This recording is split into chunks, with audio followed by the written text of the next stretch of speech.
where else? Pentonville. Where all the rubbish stories start. And this is a depressing story. It's a story about getting on it in jail. And it shows how much of a different person I was then, yeah.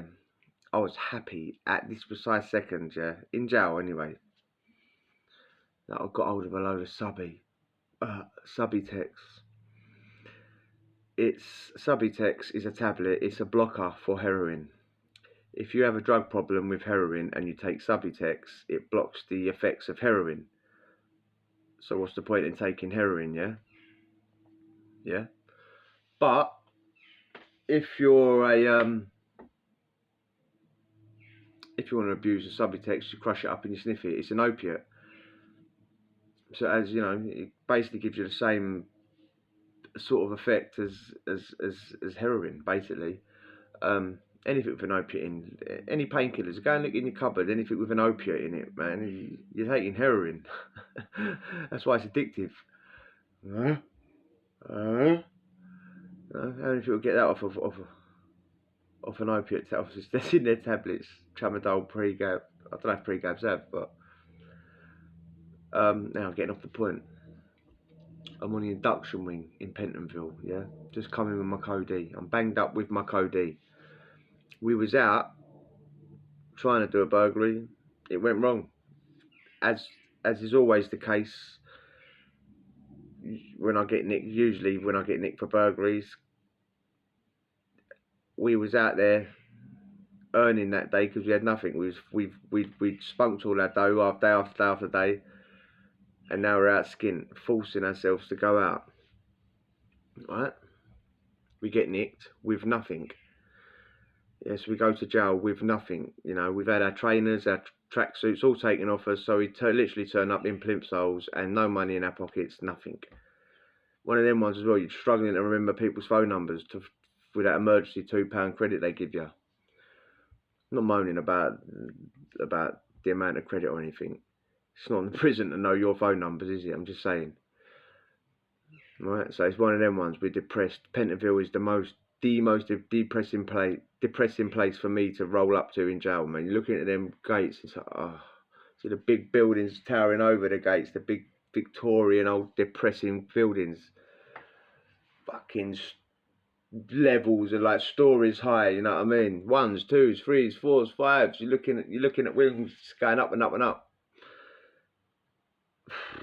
Should be going down and down and down straight to hell, man. It's like, oh mate, seeing rubbish just flying around the jail, mate. Queuing up with a sweatbox. You turn up to court in a sweatbox. Yeah, this is remand. Yeah, it's never straight in. It's never as easy as going straight into yourself. Kick back, sleep that first night away. Turn up to the jail, and there's 10 other sweatboxes in front of you, all packed out with like 20 geezers on each one or whatever, how many they hold.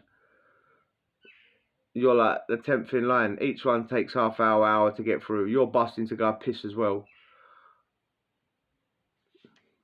Hours sitting on a sweatbox. You roll up to the jail at 6, 7 o'clock in the evening. You don't even make it through the first gate until like 9 o'clock at night because you just, mate. I'm honestly not saying doing the poor me thing about, oh, I'm in jail again. Poor me. I was in there for burglary, right? Forgot even what one it was. I just know it's a burglary. It'd only been 1 or 2. It was with a codeine. I got nicked with him twice. Good geezer. I need to try and get hold of him. It'd be funny if I can get him on here. I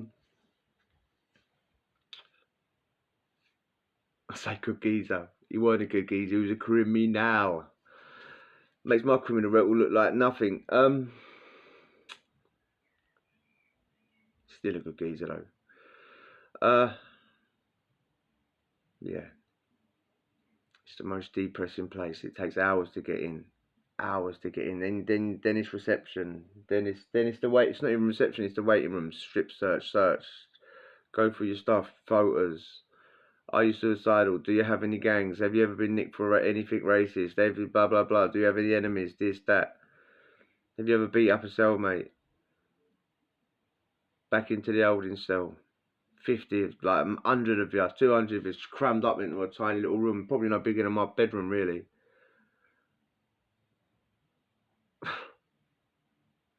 Fine, and you're just making it closer and closer and closer to the induction wing, yeah.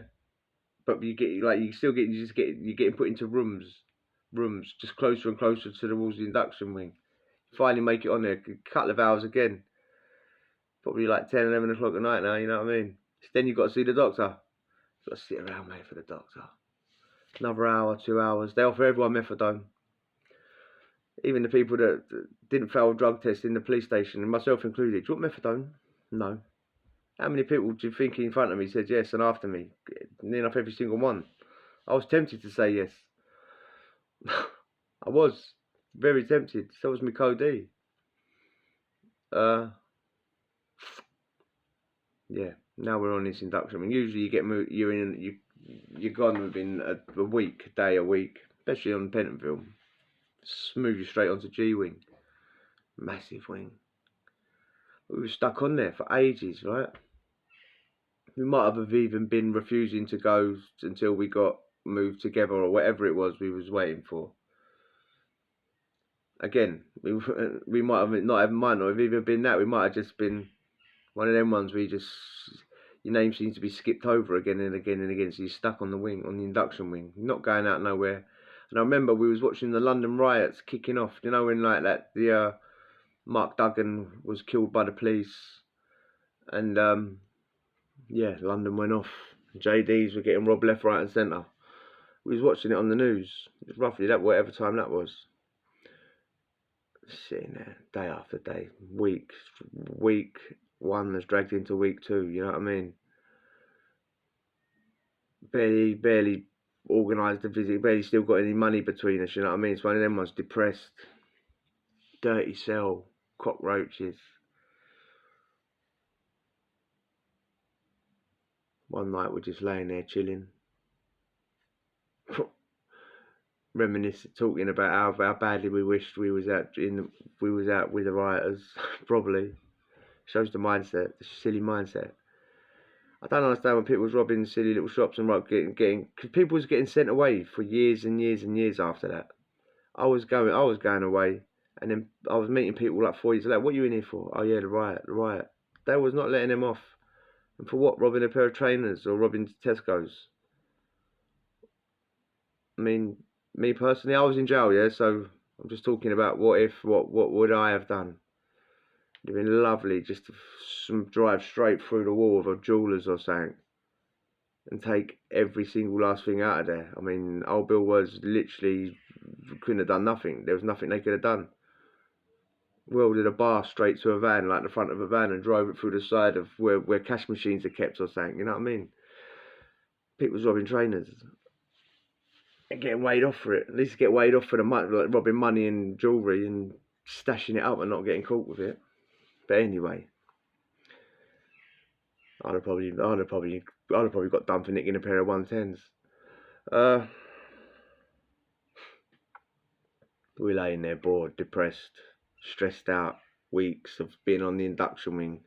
And the thing about induction wing as well, nobody's got nothing. Everybody's come on the induction wing, innit? Most people have been nicked, they're on remand. So people got nothing. And if people have got anything, they're not telling strangers that they could rob them. You know what I mean? So people are not giving up anything. Mainly people ain't got nothing. So everyone, you know what I mean? Everyone's all on the depressive one on the induction wing as well, walking about with their head down. You're right, depressed. I come in last night. Oh yeah, come in last night. So you're not really getting to know no one either. Everyone, new faces every single night, and people moved off the wing. One night we're laying there. We just hear regular, like people coming in. That's the thing about the induction wing as well. Nothing's ever relaxing. Constantly, basically, from morning, noon, 24 hours a day, people are coming in and getting processed. So the doors are opening and shutting, screws walking about, keys jangling, doors getting unlocked, locked, gates slamming shut. There's people screaming and shouting at each other. People coming on the induction wing, calling out people straight away, trying to find out if their pals on there. It's never no peace and quiet. So we're laying there one night, listening to all the bollocks outside the doors. A voice that we both know. Me and my co-D at this time didn't we had this mate that just come on the wing in common. That's how we knew each other. Yeah, he's come on making a noise. He didn't even know we was in there. Seeing who was there, one of them. Usually that's the sort of person that really annoys me. He's like, shut up, mate. Wait for Soch the next day. Watching EastEnders. But this time we recognised the voice. We were both up at the door.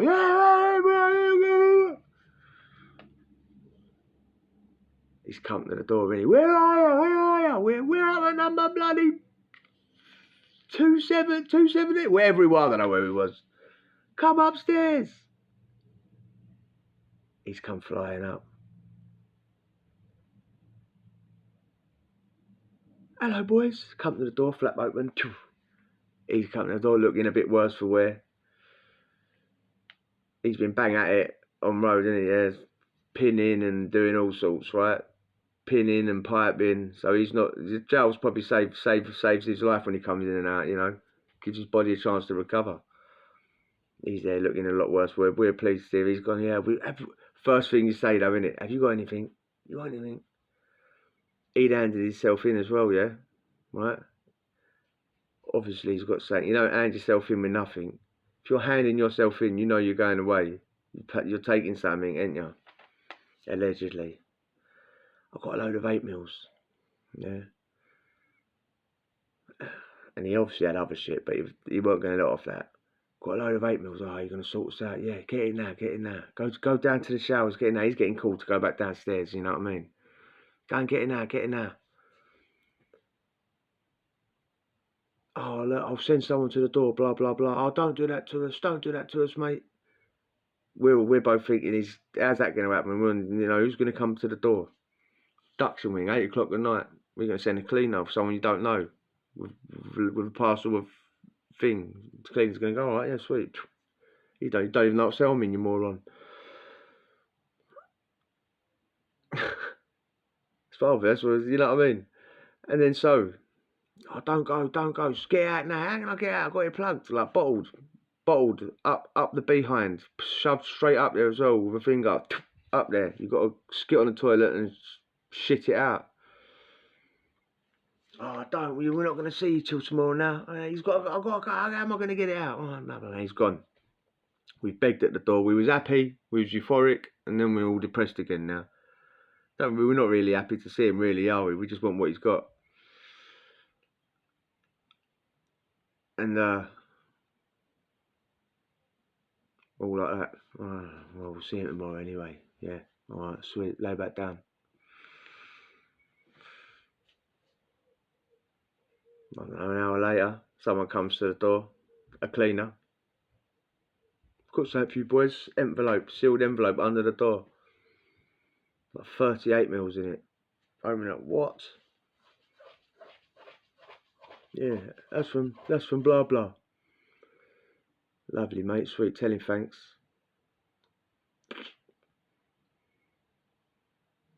Now, an 8mm tablet. 8mm.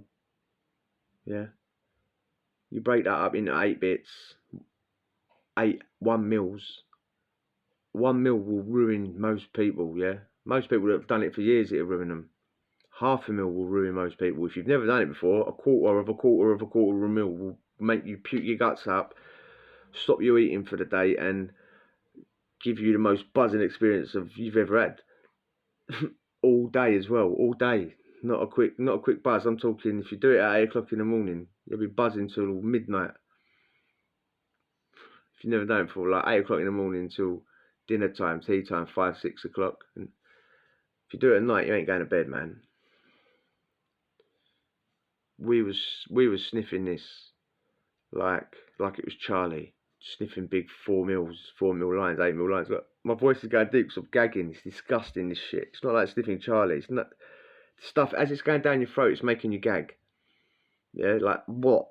Like it's so fine. It's like powder. And the more you sniff it, the more bad memories you have of it, because it retains smell. Any drug, I've said it before, any drug that you take in jail, any drug that you take mostly in the world has been up someone's arse at some point, yeah? I'm not even going to say it in a polite way, yeah? Someone's arse. Down their throat, up someone's arse or whatever, mainly up their arse in jail. So you're smoking people's whatever from their ass, yeah. At least other stuff doesn't retain the smell, yeah. Subutex does. If it's in their mouth, it retains their bad breath. If it's in their fucking helmet, it retains their fucking knob cheese. If it's up their ass, it retains their shit flake smell, mate. Yeah, it's disgusting. We was lucky this time, yeah. It didn't smell, right? It had been wrapped up properly. If you wrap it up properly, it didn't. Lucky as well, yeah, because this geezer, mate, he had dog shit breath when he come to the door, mate. He was me good pal as well. He was, but he was rough. And these were lemon flavour or orange flavour, one of the two. So it's like, well, it gives you a little lemon hint or orange hint up your nose. We were sniffing these like it was Charlie, mate. 8 mil tablets in one line, bleh, puking our guts up. I'm sick so much in one night. They look like, this is disgusting. It looked like shit come out of my mouth. It was just solid. It went past the bile, went past the food, past the bile, would just come out like a solid turd out of my mouth and just went into the sink like Mr. Whippy, mate. That's glamorous, cleaning that out into the toilet. Scooping it out like that. Couldn't do like use a cloth and just I couldn't shove it down a sink or block it. It was disgusting. Literally looked like shit coming at me throat. The next day, we sent someone to his door because we was locked down a lot during that period as well, probably because of the riots. It was so busy. Sending people to his door. The next day, hours later, he come in that night. The next day, we're sending people to his door like less than 12 hours later. We need more. What? How many you got? He's already told us he's got his cake out with him. I ain't got none. Yes, you have. Backwards and forwards, the person's going. Sorting him out as well. Once we got him. Come back to the door with another 20. So he gives 58 mils in the space of fucking a day. And those lasted a couple more days. Then they were gone. Then we was begging him again, and we never got it again. I don't blame him either. I smashed him for about 58 mils in 24 hours. Subutex, mate. Dirty, nasty. Will make you gag and will make you puke your guts up. Stay away from it. If you enjoyed that, hit subscribe and we'll chat tomorrow. Adios.